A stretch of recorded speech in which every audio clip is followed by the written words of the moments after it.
ನನ್ನ ಸಭೆ ರಾತ್ರಿವರೆಗೂ ನಡಿಬೇಕು ಲೆಕ್ಕ. ಇದು ಫಸ್ಟ್ ಸಭೆ. ನೆಕ್ಸ್ಟ್ ಸಭೆ ಎಲ್ಲ ನಡೀತದೆ. ಎಲ್ಲ ಮಿನಿಸ್ಟರ್ಸ್ ಕೂಡ ಮುಂದಕ್ಕೆ ಇರ್ತಾರೆ.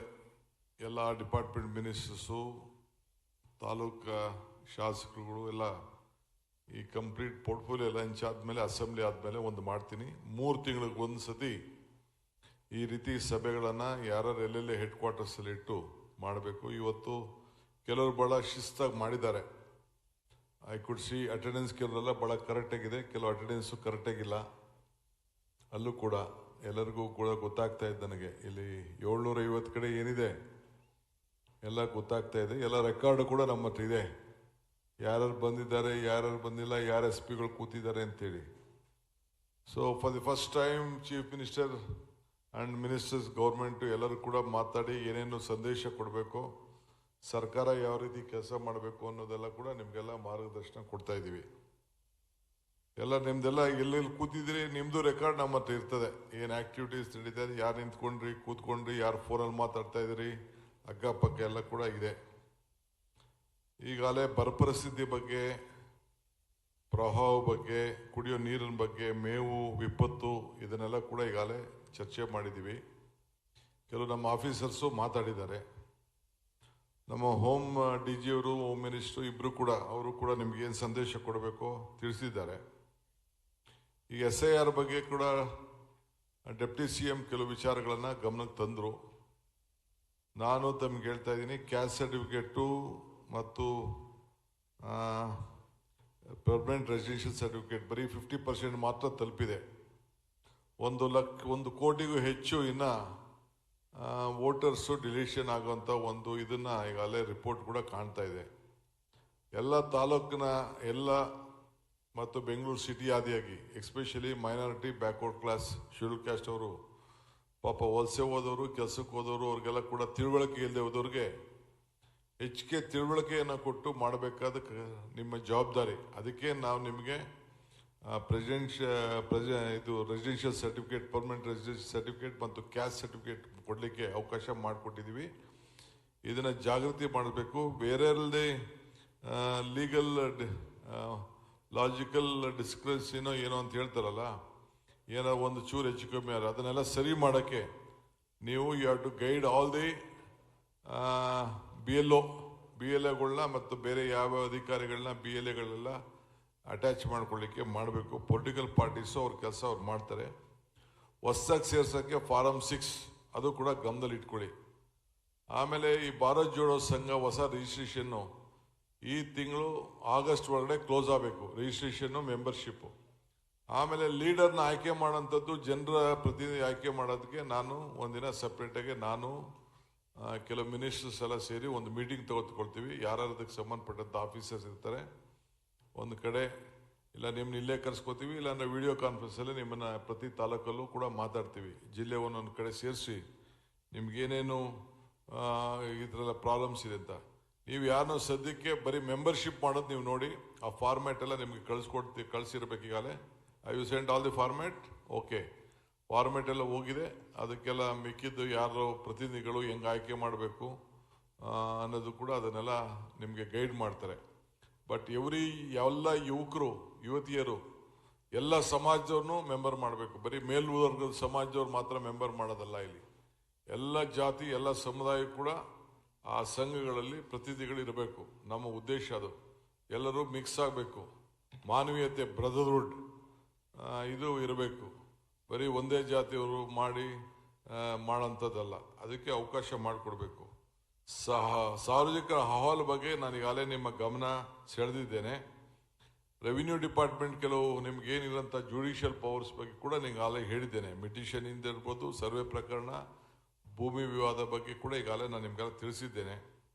ಸೊ ಅನೇಕ ಮುಂದಕ್ಕೆ ಹೆಲ್ತ್ ವಿಚಾರದಲ್ಲೂ ಕೂಡ ಶಿಕ್ಷಣ, ಕೃಷಿ, ಬೇರೆ ಬೇರೆ ಇಲಾಖೆಗಳು ಕೆಲವು ಮೇಜರ್ ಪ್ರಾಬ್ಲಮ್ಸ್ ಇದೆ. ಅದ್ರ ಬಗ್ಗೆ ನಾನು ಮಾತಾಡ್ತೀನಿ.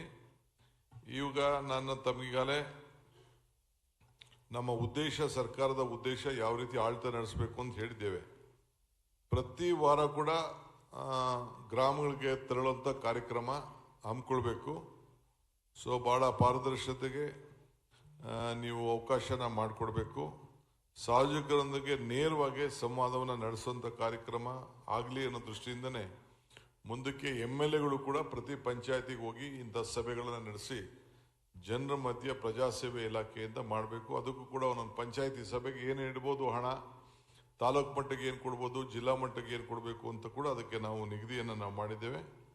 ಸೊ ಅಲ್ಲೇ ಆದಷ್ಟು ಪರಿಹರಿಸಿ ಮಾಡಿಬಿಟ್ಟು ಆಮೇಲೆ ಎಲ್ಲಕ್ಕೂ ಕೂಡ ಇಲ್ಲೊಬ್ಬ ಆಫೀಸರು, ನನ್ನ ಆಫೀಸು, ನಾನು ಎಲ್ಲ ಕೂಡ ಅದಕ್ಕೆಲ್ಲ ಮಾನಿಟರ್ ಮಾಡೋಂಥ ಕೆಲಸ ನಾನು ಮಾಡ್ತಾ ಇದ್ದೀನಿ. ಸೊ ಅರ್ಹ ಫಲಾನುಭವಿಗಳನ್ನು ಈಗಾಗಲೇ ನಾನು ಯಾವ ರೀತಿ ಗುರುತಿಸ್ಬೇಕು, ಗುರುತಾಗ ಅವನ ಫೋಟೋ, ಅವನ ಬ್ಯಾಕ್ಗ್ರೌಂಡು, ಅವ್ನು ಇಟ್ಕೊಂಡವನ ಬಿಟ್ಟವನ, ಬೇರೆಯವ್ರಿಗೆ ಮಾರ್ಬಿಟ್ಟವನ, ನನ್ನ ಹತ್ರ ಕುರಿ ತಗೊಬಿಟ್ಟು ಹಸು ತಗೊಬಿಟ್ಟು ನೆಕ್ಸ್ಟ್ ಡೇನೇ ಮಾರ್ಬಿಟ್ಟು ಬರೀ ಯಾರ್ದೋ ಕಿವಿಗೆ ನಂಬರ್ ಹಾಕ್ಸ್ಬಿಟ್ಟು ವಾಪಸ್ ತೊಗೊಳೋಂಥದ್ದು ಇವೆಲ್ಲ ಆಗಬಾರ್ದು. ನಾವು ಎಲ್ಲ ಏನು ಮಾಡಬೇಕು ಅಂತ ಈ ಇದನ್ನು VG ರಾಮ್ಜಿ ಸ್ಕೀಮು ಆದಷ್ಟು try to engage them for their personal benefit. ಅವ್ರ ಸ್ವಂತ ಜಮೀನುಗಳಲ್ಲಿ ಕೊಟ್ಟಿಗೆ ಕಟ್ಕೊಳ್ಳೋದು, ಇನ್ನೊಂದು ಮಾಡೋಂಥದ್ದು ಎಲ್ಲ ಆದ್ರೂ ಏನಾಗ್ತದೆ, ಆಗ ಗೂಳೆ ಹೋಗೋದು ತಪ್ತದೆ. ಕಮ್ಯುನಿಟಿ ಕೆಲಸ ಆಗಬೇಕು, ಬಟ್ ಆದರೂ ಕೂಡ ಇಂಡಿವಿಜುವಲ್ ಬೆನಿಫಿಷಿಯಲ್ಗೆ ಏನೆಲ್ಲ ಬಹುಶಃ ಅವಕಾಶ ಇದೆ ಅವ್ರಿಗೆಲ್ಲ ಸ್ವಲ್ಪ ತಿಳುವಳಿಕೆ ಕೊಡಿ. ಈ ತಿಂಗಳು ಈ ವರ್ಷದ ಒಳಗಡೆ ಆಲ್ ಲೋಕಲ್ ಬಾಡಿ ಎಲೆಕ್ಷನ್ಸ್ನ ಮಾಡಬೇಕು ಅಂತ ತೀರ್ಮಾನ ಮಾಡಿದ್ದೀವಿ. ಅದಕ್ಕೆ ಏನೇನು ಬೇಕೋ ಸಿದ್ಧತೆ ಮಾಡಿ ನಾನು ಆಲೇ ರೂರಲ್ ಡೆವಲಪ್ಮೆಂಟ್ ಮಿನಿಸ್ಟರ್ಗೆ ಮತ್ತು ಅರ್ಬನ್ ಡೆವಲಪ್ಮೆಂಟ್ ಮಿನಿಸ್ಟರ್ಸ್ಗೆ, ಬೆಂಗಳೂರು ಸಿಟಿ ಮಿನಿಸ್ಟರ್ಸ್ಗೆ ಈಗಾಗಲೇ ನಾನು ಮಾರ್ಗದರ್ಶನವನ್ನು ಕೊಟ್ಟಿದ್ದೇನೆ. ಸೊ ಇವತ್ತು ನಾವು ಪ್ರತಿ ಯೋಜನೆ ಕೂಡ ಅರ್ಹ ಫಲಾನುಭವಿಗಳು ಯಾರಿದ್ದಾರೆ ಅವನ ಮಾಹಿತಿ ಸಂಪೂರ್ಣವಾಗಿ ನಿಮ್ಮ ಹತ್ರ ಇರಬೇಕು. ನಾಳೆ ಬೆಳಗ್ಗೆ ಯಾವ್ದಾದ್ರು ಒಂದು ಸಭೆಯಲ್ಲಿ ನನಗೆ ಮಾಹಿತಿ ಕೊಟ್ಟಾಗ ನಾನು ಇಮಿಡಿಯೇಟಾಗಿ ನಿಮ್ಮ ಮುಂದೆನೇ ಅವನಿಗೆ ಒಂದು 100 ಜನಕ್ಕೆ ಇಲ್ಲಿ ಪಿಕ್ ಮಾಡಿಬಿಟ್ಟು ಫೋನ್ ಮಾಡಿಬಿಟ್ಟು ಅವ್ನು ಕೇಳಬೇಕು, ಏನಪ್ಪ ನಿಮ್ಗೆ ತಲುಪಿದ್ಯಾ, ತಲುಪಿಕೊಟ್ಟವ್ರ, ಎಷ್ಟು ಲಂಚ ಕೊಟ್ಟಿದ್ಯಾ, ಎಷ್ಟು ಕೊಟ್ಟಿಲ್ಲ ನೀನು ಲಂಚ, ನೀನು ಏನು ಕೆಲಸ ಮಾಡ್ತಾ ಇದೆಯಾ ಅಂತೇಳಿ ನಾನು ಅವನಿಗೆ ಫೋನಲ್ಲೇ ಅವನಿಗೆ ಮಾತಾಡ್ತೀನಿ. ಅದು ನೀವು ತಲೆಯಲ್ಲಿ ಇಟ್ಕೊಳ್ಳಿ. ನಾನು ಯಾಕೆ ಅಂದರೆ I don't want any of my MLAs are committee members also misuse it, ಅದು ಕೂಡ. ಸೊ ಅದಕ್ಕೆ ಭಾಳ ಹುಷಾರಾಗಿರಬೇಕು. ಇದನ್ನು ನೀವು ಗೈಡ್ ಮಾಡಬೇಕು ಅವ್ರಿಗೆಲ್ಲ ಕೂಡ, ಪ್ರತಿಯೊಬ್ಬರು ಕೂಡ.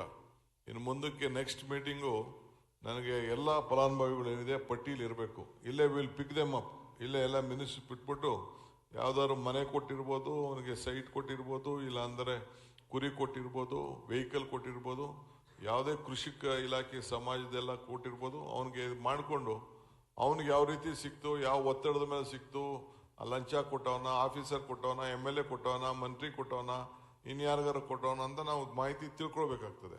ನಾನು ಯಾಕೆ ಪ್ರೆಸ್ ಅವರೆಲ್ಲ ಇರಲಿ ಅಂತ ಹೇಳಿದ್ರೆ I want to be very transparent. ನನಗೇನು ಭಯ ಏನಿಲ್ಲ. ವೆನ್ ಐ ಆಮ್ ಕ್ಲಿಯರ್, ನಾನು ಯಾಕೆ ಹೆದರ್ಕೋಬೇಕು, ಇರೋ ವಿಚಾರ ಗೊತ್ತಾಗಲಿ. ನಾವೇನಾರು ತಪ್ಪು ಮಾಡಿದ್ರೆ ತಿತ್ಕೊಳ್ಳೋಣ, ನಥಿಂಗ್ ಟು ರಾಂಗ್. ಸೊ ಅದಕ್ಕೆ ನಾನು ಯಾರಿಗೂ ಮೀಡಿಯಾ ನಾನು ಇಲ್ಲಿ ಬೇಡ ಅಂತ ಹೇಳ್ಬೋದು. ಯಾವ್ದಾರು ಒಬ್ಬ ಲಿಂಕ್ ಇಟ್ಕೊಳ್ತಾರೆ, ಲಿಂಕ್ ಇಟ್ಕೊಂಡ್ರೆ ಏನೇನು ಡಿಸ್ಕಷನ್ ಆಗ್ತದೆ ಹೊರಗಡೆ ಈಚೆ ಬಂದೇ ಬರ್ತದೆ. ಅದಕ್ಕೋಸ್ಕರ ನಾವು ಪಾರದರ್ಶತೆಯಿಂದ ಕೆಲಸ ಮಾಡ್ತಾಯಿದ್ವಿ. ಎವ್ರಿ 3 months ಈ ಮೀಟಿಂಗ್ ಇರ್ತದೆ. But next meeting will be after 1 month. Session ಎಲ್ಲ ಆದಮೇಲೆ ಕೆಲವು ಎಸ್ಪೆಷಲಿ SIR ಮುಗಿದ ಮೇಲೆ ಅಷ್ಟೊತ್ತಿಗೆ ಮುಗೀತದೆ. ಆಮೇಲೆ ನಾವು ಏನು ಫರ್ದರ್ ಏನು ಪ್ಲಾನ್ ಆಫ್ ಆ್ಯಕ್ಷನ್ ಮಾಡಬೇಕು, ಭಾರತ್ ಜೋಡೋ ಇರ್ಬೋದು, ಇದು ಸೇವೆ ಇಲಾಖೆಗೆ ಸಂಬಂಧಪಟ್ಟಂತೆ ಏನಿದೆ ಮತ್ತು ಬೇರೆ ಬೇರೆ ಇಲಾಖೆ ಸಂಬಂಧಪಟ್ಟಂತೆ ಅಷ್ಟೊತ್ತಿಗೆ ಮಿನಿಸ್ಟರ್ಸ್ ಎಲ್ಲ ಅವರವ್ರ ಇಲಾಖೆ ಕಂಟ್ರೋಲ್ ಇರ್ತದೆ. ಆದಷ್ಟು ಆ ನೆಕ್ಸ್ಟ್ ಮೀಟಿಂಗಲ್ಲಿ ಆ ಲೋಕಲ್ MLAs ಕೂಡ ಪಾರ್ಟಿಸಿಪೇಟ್ ಮಾಡೋಂಗೆ ಪ್ರತಿ ಅಸೆಂಬ್ಲಿ ಕ್ಷೇತ್ರದಲ್ಲೂ ಕೂಡ ಮಾಡಬೇಕು. ಆ್ಯಂಡ್ ದಿ ನಂಬರ್ ಇಲ್ಲಿ ಕೆಲವು ಕಡೆ ಭಾಳ ಚೆನ್ನಾಗಿ ಅಟೆಂಡೆನ್ಸ್ ಇದೆ, ಕೆಲವು ಕಡೆ ಭಾಳ ಕಡಿಮೆ ಇದೆ.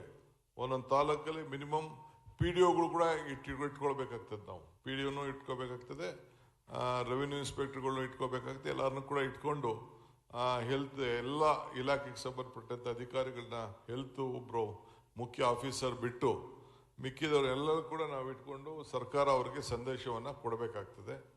ಸೊ ಆ ನಿಟ್ಟಿನಲ್ಲಿ ಈ ಕಾರ್ಯಕ್ರಮ ಮಾಡ್ತಾಯಿದ್ದೀನಿ. ಈ ಒಂದು 2 hours 2.5 hours ಒಂದು ಹೊಸ ಇನಿಷಿಯೇಟಿವ್ ಶುರು ಮಾಡಿದ್ದೀವಿ. ಬೇರೆ ಯಾರು ಮಾಡಿದಾರೋ ಬಿಟ್ಟಿದ್ದಾರೋ, ನಾನು ಪ್ರತಿಜ್ಞಾ ಸ್ವೀಕಾರ ಮಾಡಿದ ದಿನ ಇದೇ ರೀತಿ 11,000 ಕಡೆ ಮಾಡಿ, ಅವತ್ತು ಕೋವಿಡ್ ಇತ್ತು, ನನಗೆ ಮೀಟಿಂಗ್ ಮಾಡೋಕ್ಕೆ ದೊಡ್ಡ ಜವಾಬ್ದಾರಿ ತೆಗೆದುಕೊಳ್ಳೋಕ್ಕೆ ಅವಕಾಶ ಸಿಕ್ಕಲಿಲ್ಲ. ಆದರೂ ಕೂಡ ಇಂಥದ್ದೊಂದು ಹಾಲ್ನಲ್ಲೇ ಈ ರೀತಿ ಸಭೆ ನಡೆಸಿ 11,000 ಕಡೆ ಮಾಡಿದ್ದೆ. ಇವತ್ತು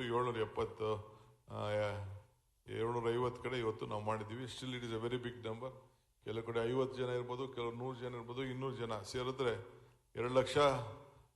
ನಮ್ಮ 5 ಲಕ್ಷದಲ್ಲಿ ಹೆಚ್ಚು ಕಮ್ಮಿ ಒಂದು 25-30% ಇವತ್ತು ಆಫೀಸರ್ಸು, ಕೆಲವ್ರ ಕಡೆ ಟೀಚರ್ಸ್ ಬಿಟ್ಟು ಮಿಕ್ಕಿದವರೆಲ್ಲ ಬಿಟ್ಟಿದ್ದಾರೆ. ನೋಡೋಣ, ಟೀಚರ್ಸ್ನು ಯಾವ್ದಾದ್ರು ಸಂದರ್ಭದಲ್ಲಿ ಈ ರೀತಿ ಏನು ಗೈಡ್ ಮಾಡಬೇಕೋ ಅವ್ರಿಗೆ ಮಾರ್ಗದರ್ಶನವನ್ನು ಕೊಡಲಿಕ್ಕೆ ಪ್ರಯತ್ನ ಮಾಡ್ತೀನಿ. ಸೊ ಎಲ್ಲ ನನ್ನ ರಾಜ್ಯ ಮಟ್ಟದ ನನ್ನ ಸಹೋದ್ಯೋಗಿಗಳಿಗೆ, ನನ್ನ ಮಂತ್ರಿಮಂಡಲದ ಸಹೋದ್ಯೋಗಿಗಳಿಗೆ, ರಾಜ್ಯ ಮಟ್ಟದ ಹಿರಿಯ ಅಧಿಕಾರಿಗಳಿಗೆ ಮತ್ತು ಎಲ್ಲ ಕಿರಿಯ ಅಧಿಕಾರಿಗಳು, ನಾವೆಲ್ಲ ನೌಕರು ಅಂತ ಹೇಳಿದ್ದೇವೆ. ಸೊ ಅಧಿಕಾರಿ ಅಂತ ದೊಡ್ಡದಲ್ಲ, ನಾವೆಲ್ಲ we are by stage we are a ನೌಕರು. ತಾವೆಲ್ಲ ಸೆಕ್ಷನ್ ಆಫೀಸರ್ಸಿಂದ ಹಿಡಿದು ಎಲ್ಲರೂ ಕೂಡ ಬಂದಿದ್ದೀರಿ. ಈ ಬ್ಯಾಂಕ್ವೆಟ್ ಹಾಲು ಇದೊಂದು ಐತಿಹಾಸಿಕವಾದಂಥ ಇತಿಹಾಸ ಉಳ್ಳಂಥ ಹಾಲ್ ಇದು.